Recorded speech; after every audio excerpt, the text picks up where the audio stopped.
محمد رسول الله صلی الله علیه وسلم روح مبارک واغست. ام المؤمنین فرمای وی چې لاسونه ښکته شو د رسول الله مبارک او سر مبارک درون شو، نو زه فورا پوه شوم چې د رسول الله مبارک دنیا نه تشریف یوړلو. په دغه ټیم کې ام المؤمنین چغې کړلې خلکو ته. ابو بکر صدیق رضی الله تعالی عنہ بار دروازې ته ولاړ، ایته आवाज ورکو وی هله راشه، وی حبیب صلی الله علیه وسلم د دنیا نه تشریف یوړلو. ابو بکر صدیق رضی الله تعالی عنہ کور ته رامنډ کړلې چې څنګه وکړه بس بيدم شو، بالکل د ټول بدن نساء وتلا او پس رسول الله صلی الله علیه وسلم په حالت د مرض کې بیمارو. خپل کور مبارک کې د ام المؤمنین حضرت عائشه صدیقه رضی الله تعالی عنها سره التپاغه کور مبارک کې مسجد سره بیخي لګیدل کور دی نږدې څنګ په څنګ داغي او دروازه مسجد تم راوتلې ده. بهر حال پاغه کور کې رسول الله مبارک تشریف فرما دے. ډیر سخت د بدن بیماری نورم سیوا کېږي، تکلیف سیوا کېږي. د رسول الله صلی الله علیه وسلم کله بهوشي، کله واپس په هوش کې راځي، کله بهوش کېږي، کله بیا په هوش کې راځي. حضرت عباس رضی الله تعالی عنہ او ام سلمہ رضی الله تعالی عنها او حضرت میمونه رضی الله تعالی عنها، حضرت عباس رضی الله تعالی عنہ، ام سلمہ رضی الله تعالی عنها او حضرت میمونه رضی الله تعالی عنها دی ولاړو. دغه نور خلقم ولاړو، نو افرادم خو چون کې دا دوايي دی تیار کړي و د دې مین کردارو. دی ذات جنب یو بیماری و پاغه زمانہ کې دسي بیماری و نمونیا وتا نن سبا ویل کېږي نمونیا. همدغه بیماری پاغه زمانہ کې عام و،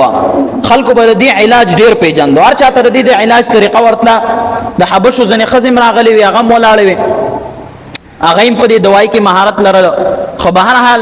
رسول الله صلی الله علیه وسلم کله بهوش کېږي او کله راپاتسي او کله بیا بهوش کېږي. د سلاسل یو لرګي دی داغي صحیح سه وټکولا، زیتونو تیل پکې واچول، یو نسخنی مبل داغه پکې واچولا او د دین یو دوايي تیار کړو. او دا دومره ترخه دوايي کنه چې خلې ته واچې لکه داغه چې واچې دا خمازور یو ته مونږ وایو ترخه ونه ده، چې خلې ته واچې کنه نو سړی د خلې د ذائقه بالکل بدلای را بدلای، بالکل د خلې ذائقه خرابای. رسول الله صلی الله علیه وسلم په حالت د بیداری کې دا څه دی چې یعنی بيدم دی، بالکل بيدم دی، خو پويږي په حالات باندې پويږي چې څه کېږي. د اوس دا دوايي تیار کا او چمچ راواغستا رسول الله مبارک له خلک ور کوي. رسول الله صلی الله علیه وسلم د لاس په اشاره سره منع کړل چې مکوي مرا کوي ماته د دوايي اړه ترخه دوايي وا ډیره زیاته ترخه. رسول الله مبارک په لاس مبارک سره اشاره وکړه چې مرا کوي ماته د دوايي. هغه بیا زور لګاو، هغه دا ګمان وکړو چې ګوره دا مریض دی او مریض همیشه دوايي نه خوخی. دا قانون دی د دنیا، مریض ته خلک کی دوايي ورکي هغه نه خوري، هغه بل په لګي د خلی ذائقه خرابای. رسول الله صلی الله علیه وسلم په بستر مبارک باندې پروت دی، هغه ته دوايي خلک ورکي. رسول الله مبارک یې منع کوي حتی تر دې چې دوايي وته خلک واچولا، دوايي خلک واچو ډېر ترخه دوايي وا، ډېر ترخه دوايي وا. رسول الله مبارک ته خلک دوايي واچولا چې لږ سات پس هوش کې راغو. رسول الله مبارک را بیدار شو، رایق شو، غوسو وې دا دوايي ماته چا خلک کې چولې ټول هنګ ودرېدل، غلی ودرېدل. وې دا دوايي ماته چا خلک کې چولې ماته کسان اوخای. د حبشو خزي ولاړ وی هغه ته اشاره وکړه چې دا دی چولې وا. نو چون کې بیبيان د رسول الله مبارک او د رسول الله مبارک خاندان دي، نو هغه چرته بیا دروغ ویل شو. وای چې نه جی وای دا ما چولې او ام سلمہ رضی الله تعالی عنها فرمای زما سره میمونه وا او پلانکې را سره وا، پلانکې را سره. نو رسول الله صلی الله علیه وسلم ته فرمای وای دا د ذات جنب د پاره علاج دی او وای الله تعالی د ذات جنب نه وای دا د شیطان بیماری ده، د شیطان د طرف نه وی دا بیماری، دا بیماری د شیطان د طرف نه وی، په انسان باندې دا بیماری شیطان راولي. نو لہذا الله تعالی شیطان ته دا قدرت نه دی ورکړی چې په ما باندې دا څه قسمه بیماریان دي راولي. زه د دې بیماریانو نه بالکل پاک ما، په ما باندې دا بیماری نه و او تاسو ماته دغه ترخه دوايي بار بار ما منع کولې او تاسو باته بیا په خله کې راچوله. وای شابه دوايي جوړه کړئ، نور دوايي په تیار کا. وای بل څه کو وای هغه د ځان خلاصولو د پاره ویل چې ګوره زمنګ سره وای چې اوس رسول الله مبارک مونږ ته نور غوسه نه کوي. وای جی عباس رضی الله تعالی عنہ را سره رسول الله مبارک فرمایله چې دیم راغواړي هغه مدرولو خوا کې. نو رسول الله مبارک دوايي جوړ کړه په خپل لاس مبارک باندې چې چا ول وای څوک راځي خواله شابه چمچ به ډکول هغه ته بخله کې اچول چمچ به ډکول هغه ته بخله کې اچولا وای چې تاسو ما ته ولې دوايي راکړې د ترخه دوايي خله کې رسول الله مبارک ګوره د امت د حکمت عملی د پاره چې د دنیا نه رخصت کیږم په هغه وخت کې شریعت په خلکو نافذای قصاص دې ته ویل کېږي قصاص رسول الله مبارک یو حدیث دی وای چې چا بغیر د طبابت نه د ډاکټر د مشورې نه بغیر چا ته دوايي ورکا هغه ته نقصان ورسوي هغه باندې بد ولګیدله وای دې کس ته بدنه په قصاص غستل کېږي رسول الله مبارک په دغه بنیاد باندې چې آخرت ته ردی دغه پاتې نشي دی د الله رسول ته لګون ته کې تکلیف ورکړي دي اسنه چې الله تعالی په آخرت کې دې حساب کتاب وسرو کې نو چې په دنیا کې دا معاملې سخت مشي په دې نیت باندې رسول الله مبارک هغه ته دغه دوايي ورکړه به هر حال رسول الله صلی الله علیه وسلم د رحلت ټیم قریبو د دې رحلت په وخت کې نور واقعات هم داسې بلاشه رسول الله صلی الله علیه وسلم نه ثابت شوی دي خو رسول الله صلی الله علیه وسلم په بستر مبارک باندې په دغه دوران کې رسول الله مبارک ډیر زیات تکلیف کیو او د رسول الله مبارک خواته یو صحابي ولاړ دی دا غي په لاس مبارک کې مسواک نو رسول الله مبارک مسواک ډیر خوښولو ډیر مینه به سره ساتله دا صحابي سره په لاس کې مسواک ولیدو نو هغه طرف ته بار بار قتل ام المؤمنین فرمایي چې زه پوي شوم چې د مسواک غواړي اینه مسواک واغستو نو هغه مې چونکې دا د دې رورو د عائشې بیبي رورو ده نو مسواک ته نواغستو خپل خپل مبارک کې و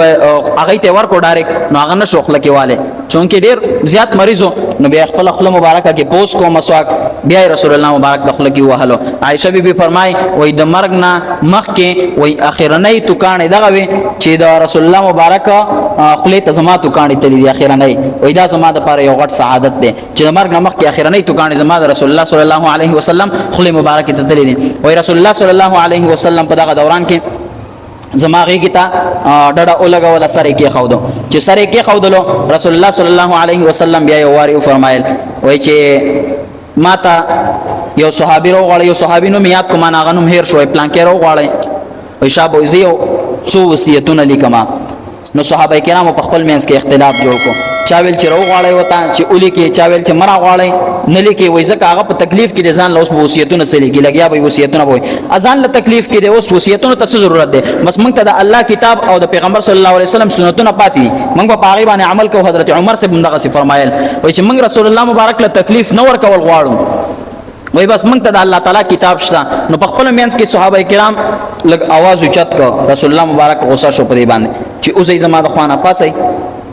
پاتې تاسو د الله پیغمبر خواته आवाजونه اوچتوي نو به هر حال په دې خبرو په وجه باندې چې دی आवाज اوچت کو بیا رسول الله مبارک فرمایل چې بس نیلی کما بیا په خپل باندې وصیتونه بیان کو په خپل باندې یو څو وصیتونه بیان کړل په بهر حال هغه بیا څو وخت بیان شي رسول الله صلی الله علیه وسلم دا غین ورستو عائشہ بیبي ام المؤمنین په سر کې په دې غیږه کې سر مبارک کې خودلو او بیا یې فرمایل چې الله تعالی ماته اختیار راکو ماته الله رب العزت دو سيزونه وړاندې ک ماته یو فرمایل چې محبوبه ته په دنیا کې پاتې کېدل غواړې کله الله تعالی ملاقات لتل غواړې د الله تعالی ابدي ژوندۍ طرف ته تل غواړي د اصل بقا طرف ته او کنه په دنیا کې پاتې کېدل غواړي رسول الله صلی الله علیه وسلم فرمایي ما د الله تعالی دیدار او ملاقات خوښ کو ما د الله تعالی ملاقات او دیدار خوښ کو بس هغه طرف ته زم ام المؤمنین فرمایي بس پوي شوم چې اوس د مرګ وخت پوره دی جبرائیل امین راغ رسول الله صلی الله علیه وسلم ته رسول الله مبارک ته فرمایي وایي ملک الموت ولال دې بهر د دروازې سره خوا کې او اجازه غواړي وی اجازت ورکو دراتللو رسول الله مبارک فرمایل دروازه او تخلاصه کې چې راځي چې ملک الموت راغو او ته فرمای السلام علیک یا حبیب الله السلام علیک یا رسول الله پتا باندې سلامتیاوي اے الله تعالی حبیبا پتا دې سلامتیاوي اے الله تعالی رسوله اے الله پیغمبره صحابه کرام په تشویش کې دي چې رسول الله مبارک مرض سی واقعي لګیا دي او په تکلیف کې دي نو صحابه کرام بهر ډیر په تکلیف باندې ولاړ دي چې کله ملک الموت راغ رسول الله صلی الله علیه وسلم ته فرمای وای واحد ته انسان په دنیا کې داسې انسان چې په دنیا کې د کلنا الله تعالی مرګ پیدا کړی دی د هغه وخت نو واخ لتر نن تاریخ پورې ما د چانه اجازت نه دی غسته واحد ته یو داسې هستی چې ستاد روح قبض کولو د پاره الله تعالی را اولېګلم ما ته دا ویل شوی چې دینه به اجازه تخلي که چرته په دنیا کې پاتې کېدل خوښي بس واپس راځه، که دنیا کې ملاقات که دنیا کې پاتې کېدل نه خوښي او زما ملاقات ته تیاری بیا تې نه روح واخله. رسول الله صلی الله علیه وسلم ته چې دا خبر وړاندې کړ، رسول الله مبارک ته فرمایي زه تیار یم. فاخترت الاخره، ما آخرت غوره کو، بس چې زه آخرت طرف ته ځم. ام المؤمنین فرمایي چې ملک الموت د دې سر طرف ته ودرېد، سر مبارک طرف ته راتاو شو، سر مبارک طرف ته راتاو شو او بیا هغه دا الفاظ شروع کړ، وایي چې اے د پاک انسان روحه، اے د ټولي کائنات د ټولي دنیا د سردار روحه، اے هغه طیب او پاک روحه چې الله تعالی ستا ملاقات ته مشتاق دی او ستا د ملاقات تمنا لري، ستا د ملاقات یو غټه تمنا الله رب العزت لري او تا ته په انتظار دی. وای اے پاک روحه د دې د جسد مبارک نه راوځي. رسول الله مبارک ته تکلیف شروع شو په دغه ټیم کې د ملک الموت سره. دا روایت اگر چې لږ ضعیف دی خو فضایلو کې انسان بیانول شي. ملک الموت په دغه ټیم کې چې کله روح اغستل شروع کړ، رسول الله مبارک ته تکلیف شروع شو چونکه ځن کدن ډیر سخت وي. رسول الله صلی الله علیه وسلم په بارک ام المؤمنین فرمای وای چې ما د رسول الله مبارک ځن کدن ولید وای زما د الله په ذات قسم وي کله بم زه داسې د خلینه با څوک الفاظ نه ادا کوي چې د یو بدبخت انسان ځن کدن دومره سخت وي، یعنی د ځن کدن سخت په هر چا باندې وي، هر چا باندې د ځن کدن سخت وي، یعنی دا څوک نه وي چې د ځن کدن سخت د بدبخت سړی علامت ده، نه د بدبخت والی علامت نه ده ځن کدن سخته. چې رسول الله صلی الله علیه وسلم نه روح اغستو روح مبارک نو په دغه ټیم کې رسول الله مبارک ته فرمایي وای چې زما په امت باندې هم داسې سخت تیریږي، وای چې هو هر چاته به داسې تکلیف وي، وای هغه ټوله سخت په ما باندې کېده خو چې په امت مې سخت نه وي. امت د رسول الله صلی الله علیه وسلم په کوم طرف باندې روان دي. محمد رسول الله صلی الله علیه وسلم زمونږ د پاره څنګه تکلیفونه برداشت کړي، څنګه سختي تیرې کړې دي او موږ د رسول الله صلی الله علیه وسلم سنتونو څنګه جنازي وباسو، موږ په هغه باندې څنګه عمل کو. یقیني خبره ده موږ عمل دومره کمزور دی چې رسول الله مبارک په یو عمل باندې چې آسان عملي کاغه روټي تلاس ولې نه انځلي، که مسجد ته دن کېدل ولې نه، که کور ته ولې دن کېدل، دا غي دعا قدر موږ نشو ویلې. دا زمونږ حالت دی چې باغی کې هیڅ تکلیف نه ملاويږي انسان ته، باغی کې هیڅ تکلیف نه ملاويږي، کروټي موږ خو بغیر د بسم الله نه شروع کوو. دا زمونږ حالت دی. محمد رسول الله صلی الله علیه وسلم روح مبارک واغست. ام المؤمنین فرمای وای چې لاسونه خکته شو د رسول الله مبارک او سر مبارک درون شو، نو زه فورا پوه شوم چې د رسول الله مبارک دنیا نه تشریف یوړلو. په دا ټیم کې ام المؤمنین چې کړلې خلکو ته ابو بکر صدیق رضی الله تعالی عنہ بار دروازې ته ولاړ، ایته आवाज ورکو وای هله راشه، وای حبیب صلی الله علیه وسلم د دنیا نه تشریف یوړلو. ابو بکر صدیق رضی الله تعالی عنہ کور ته رامنډ کړلې چې څنګه وکته بس بيدم شو، بالکل د ټول بدن نسا وتلا او په سینه مبارک باندې ور پرې وته چې وی وا خلیلا وا خلیلا، دغه چې وی ابو بکر صدیق رضی الله تعالی عنہ. بهر حضرت حذیفه رضی الله تعالی عنہ ولاړ هغه پس مکه باندې کې ناست، دغه سي حضرت حذیفه رضی الله تعالی عنہ پس مکه کې ناست، بالکل زمکه د خپل او تختیدل، بس سر چورلیدل شروع شو. نور صحابه کرام او حضرت علی رضی الله تعالی عنہ چې आवाज واورید هغه دغه سره پرې وته. لوی صحابه کرام ټول بيدم شو. رسول الله صلی الله علیه وسلم د مرګ په आवाज سره دومره درن आवाज حضرت عمر رضی الله تعالی عنہ چې څنګه आवाज واورید تور سره په غاړه ده، تورې فورن راويستا او چغې کړې وې زما د رب په ذات باندې قسمي که چا غږ وکړلو چې محمد رسول الله صلی الله علیه وسلم وفات شوی دی نو په دې تور باندې د سر کټ کوما. وای څنګه چې حضرت موسی علیه السلام د الله تعالی دیدار له ملاقات ته کوهی تورتا، وای دغه محمد رسول الله صلی الله علیه وسلم هم تللی دی، وای واپس بر اعظم نه پری داسي هغه بیخي مازغی کار پرې خودو، دومره سخت په خفقان او په تکلیف کې مبتلا شو. ابو بکر صدیق رضی الله تعالی عنہ د صحابه کرامو د حالات ګوري. فاطمه بیبی راغه، فاطمه بیبی आवाज کوي وا ابتا هي پلار جانا، دغه आवाजونه کوي او چغي وخی. ابو بکر صدیق رضی الله تعالی عنہ د صحابه کرامو به خدای ته وکتل او د حضرت عمر سے حالات ته وکتل چې دا خو انتهایی بالکل خپل هوش او حواس د لاس ور کړی دي اسنه چاته نقصان ورسي او ټول مسجد نبوي ډک پروت دي ټول صحابه کرام جاړي څوک یو ځای کې ناشتي څوک بل ځای کې ناشتي دي ابو بکر صدیق رضی الله تعالی عنہ الله تعالی ډیر د حوصله والا انسان پیدا کړو ډیر زیات د حوصله والا انسان ابو بکر صدیق رضی الله تعالی عنہ د کور مبارک نه تشریف راو بهر راوته مسجد نبوي ته لاړو په منبر مبارک باندې ودرېد صحابه کرام ته आवाज کوی راش صحابه کرام ته आवाज کوي کل نفس ذائقه الموت هر انسان به د مرګ ذائقه سکی هر انسان به د مرګ ذائقه سکی وای محمد صلی الله علیه وسلم نو مگر یو انسانو هغه کی روح الله تعالی ته روح واغستو نو فانه من يعبد محمدا وای چا چې د محمد صلی الله علیه وسلم عبادت کولو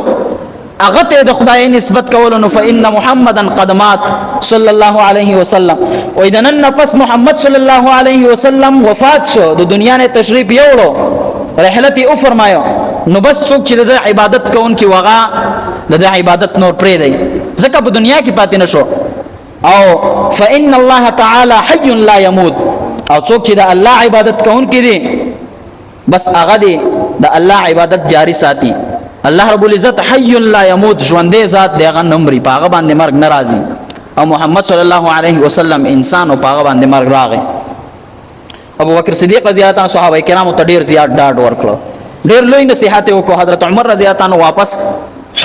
حوش او حواس دا سنبال کړل بیا تورې او غرزول د لاس مبارکونه لاړو وای ما ته چرته یو ځان لزی غوړه کوي چې بس ځان لناست ما خو له څوک مراد ال تکین استو په جړاش ټول صحابه کرام په جړا دي حضرت رسول الله صلی الله علیه وسلم جدای چا برداشت کولې